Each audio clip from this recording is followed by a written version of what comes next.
irudian sartzen gara, eta nahi duzunean aurrera. Bagoaz. Venga.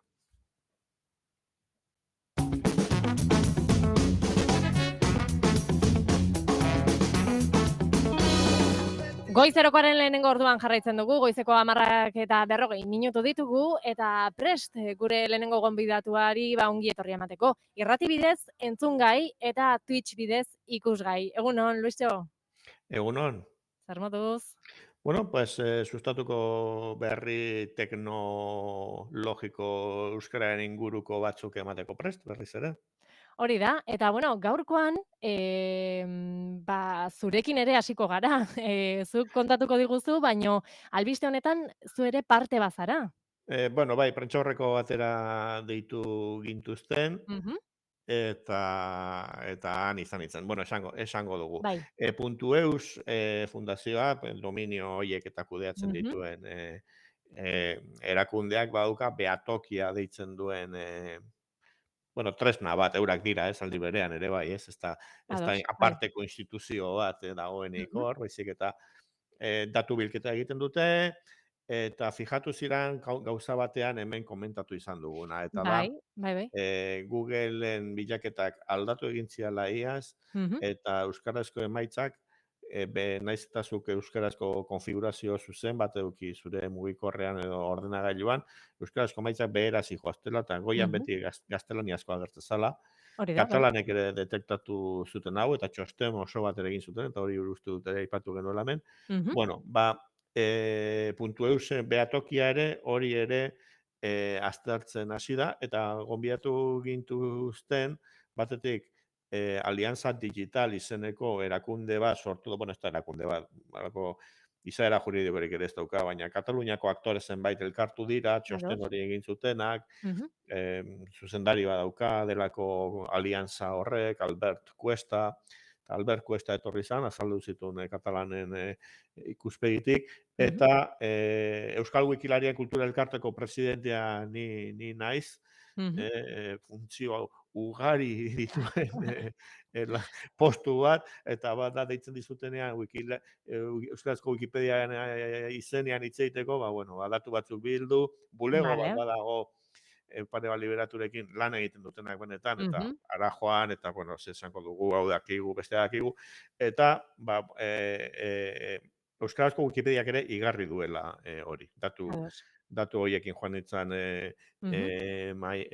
prentsaurreko horretara, eta erlatiboki, esan, bueno, gustatzen zaitere Wikipedian aldeko mezu positibo bat ematea, Wikipedia azten ari da, orain, azkenengo konparazio bat, prentsaurrekoan ere azaldu nuen, trafikoan hasi gara 10% inguru urte batetik bestera, eta erabiltzaile desberdinetan ere bai. Eta hori da, Wikipedia azten goazelako, gero eta artikulu gehiago dago, eta gero eta eduki gehiago dago. Iristen da, jendea, bilatzen duenak, nik zer dakit, euskerazko esaldi bat, zientzia gai batean, edo aktualitateko gaietan ere bai, edo jakintza orokorra bilatzen duenak euskeraz, Wikipediara iristeko aukera asko dauzka, eta gero eta bisita gehiago ditugu. Zer, jenteak eduki gehiago gehitzen du.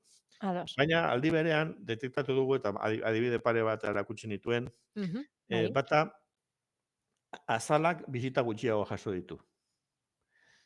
Eta hori da, gaur egunean ere, ez dugu URL bat idazten, eta Wikipediaren ere ez da hain erreza, zera eu.wikipedia.org jartzen dugu Wikipedia, barran, eta barrak eramaten gaitu normalean Googlera, eta Googlek ze eskaintzen digun, hor Wikipedia euskarazkoa gutxiago eskaintzen die euskaldunei.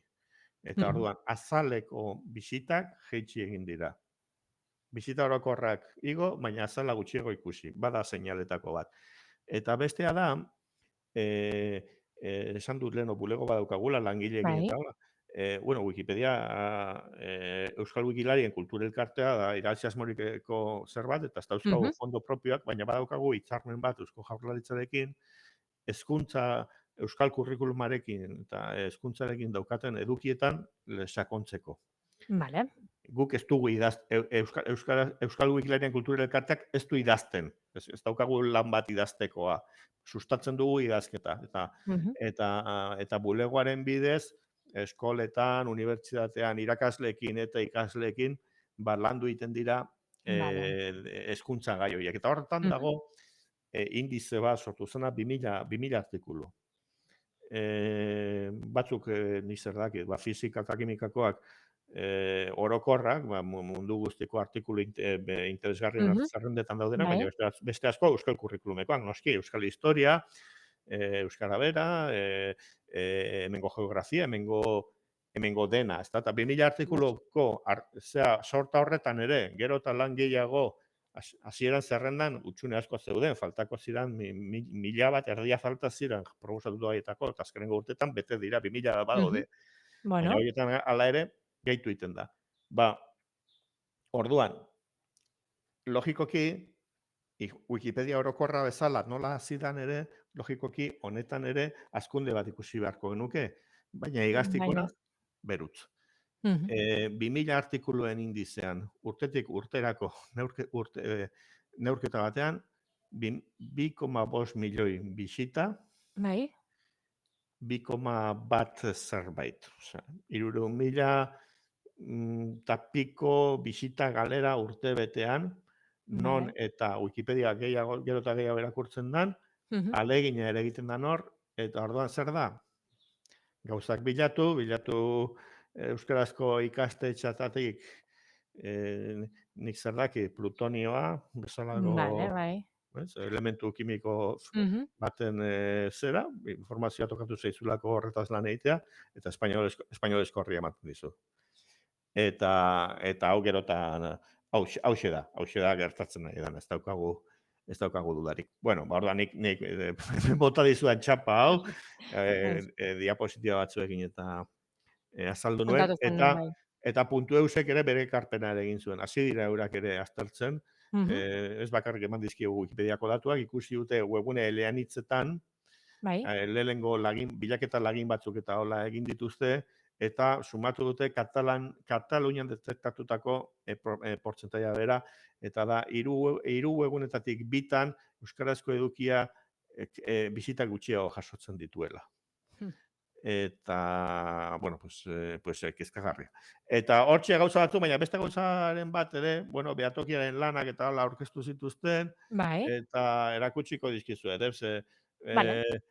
ni joan nintzen nire hemen kontatu dudan, Wikipediaren izenean kontatu dudan, negartxo hauek egitera, baina gauza positiboak ere azaldu zituzteak, eta, bueno, joango naiz. Bueno, baina realitate bat da, gertatzen ari da. Bai, baina, bueno, orain, .eus behatokiaren horrian dauzten datuak, eta, bueno, oroar, iruditzen zait, bueno, Wikipediaren datu honen alde askotan hitz egiten dut, baina, bueno, pues .eusekoak ere ez dira txarra da, beste uarte bat, euskarazko eduki digitaletan fuerte dagoena, ez? Unibertso, erderek dominatzen duten itxaso horretan, ez? Eta, bueno, pues aurten posible da 15.000 domeinutara iristea, eta, bueno, pues 10 urtean .eusek lortu dena bastante da, hasieran helburuak zian, ia iristen garen 5.000 domeinura, ze horrekin iraunkortasuna ziurtatzen dugu, bueno. Horbaiztegiko txakurrarena, harrapatu eta pasatu, irubider maila horretan, hazkunde tasa urtetik urterakoa, hemen ikusten ari gara, Twitch bitartez, eta esango izuegu 8,88ko hazkunde tasa urtetik urtera, azkenengo urtea neurketan, eta hori ere, bada zerbait, ze interneteko dominio gehikuntza urte berean, 2 dela, esan ziguten prentxaurrekoan orduan. Eta gero berritze tasa ere bai, luisxo.eus edo anaitze.eus erreserbatzen batzuk norbanako bezala erreserbatzen ditugu, baina, bueno, ez badiogu irten biderik ematen negozio propio bat ez badugu sortzen zuke honik, bueno, seiatu naiz, baina utziko dut, ez? Baina berritze tasa handia dauka, ia 1,90koa. Erosi duenak luisxo.eus bere izenarekin, bueno, baten bat da mutzen da, baina normalean jarraitzen ari dira urtetik urtera,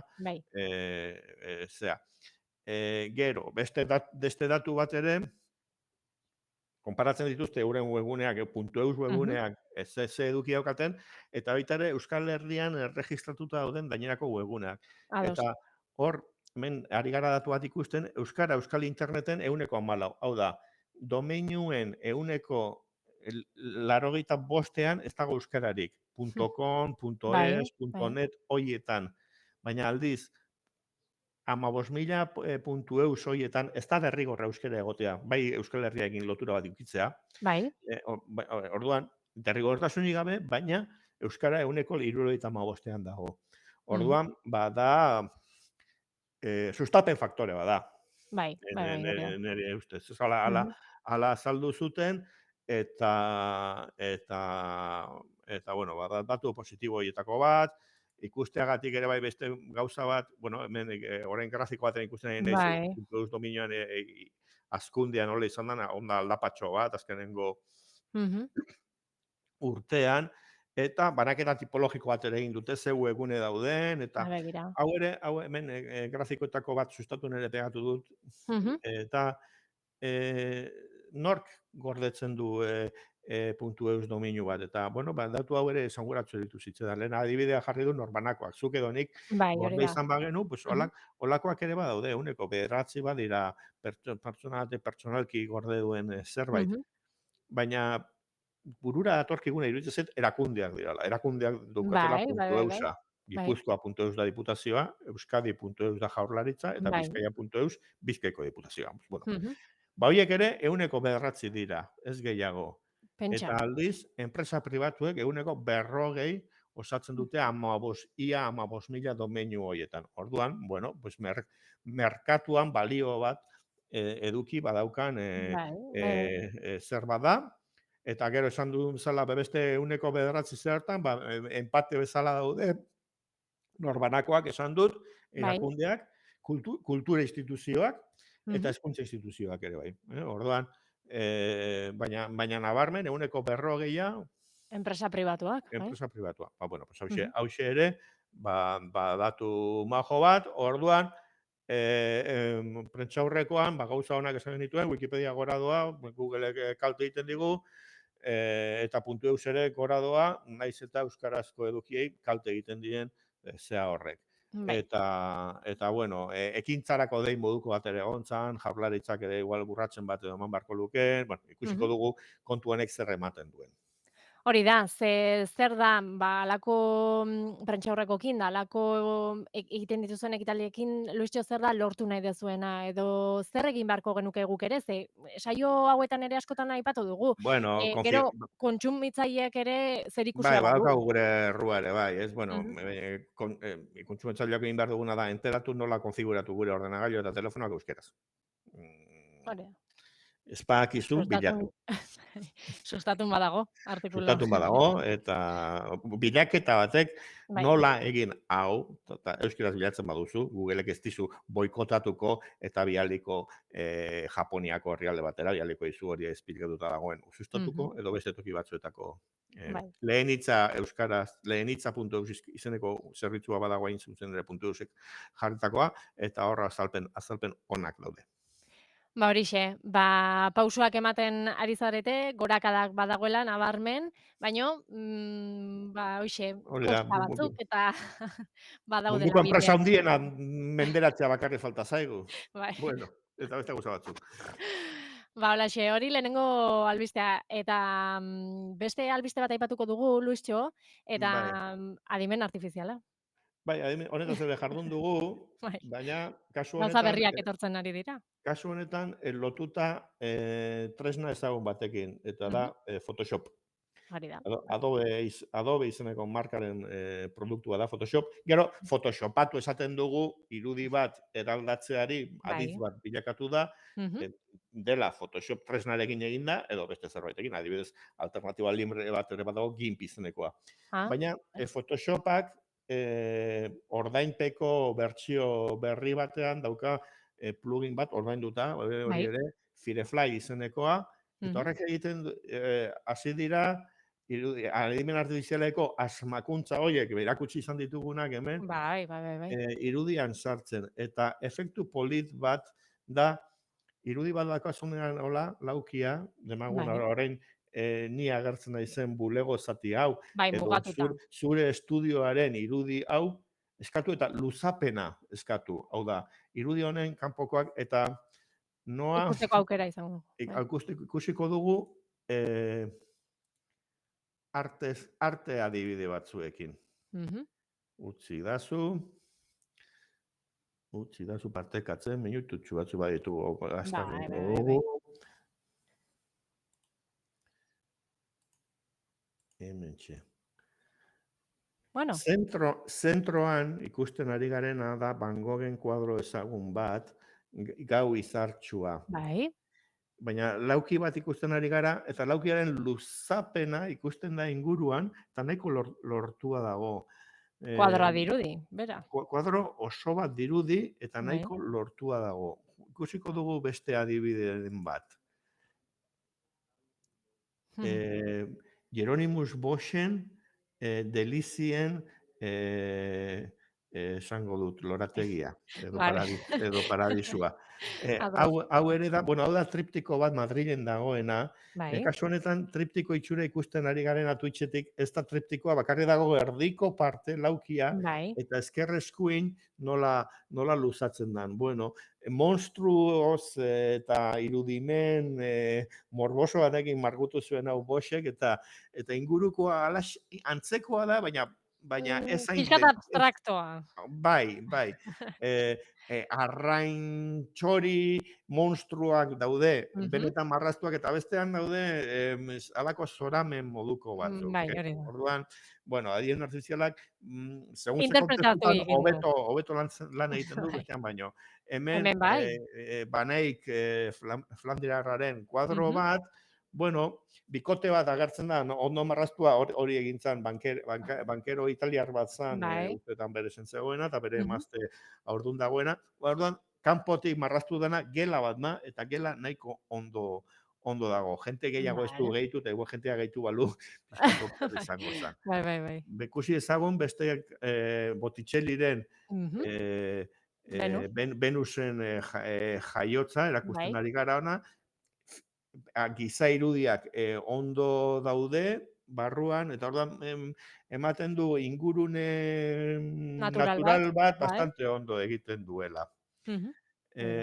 Beste antzeko ejemplo barroko bat, eta, hemen ja pizkat gauza arraroak.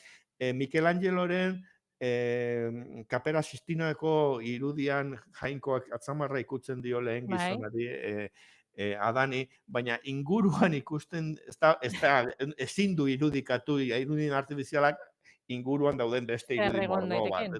Eta aldiz, beso bat agertzen da, beste figura batena, eta beso hori halako kimera batetik sortzen da Adanen azpian, aldamenean beste irudi daliniano moduko bat dago, bueno, hemen irudi italiano bat iruditu zaite sortu duela, ikusteagatik, bueno, beste irudi bat, Gioconda handitu bat, alako paisaia volkaniko baten kokatu du. Baina hemen ez da askarrizatu, hankak edo jarritzeko aukera bat zegoen.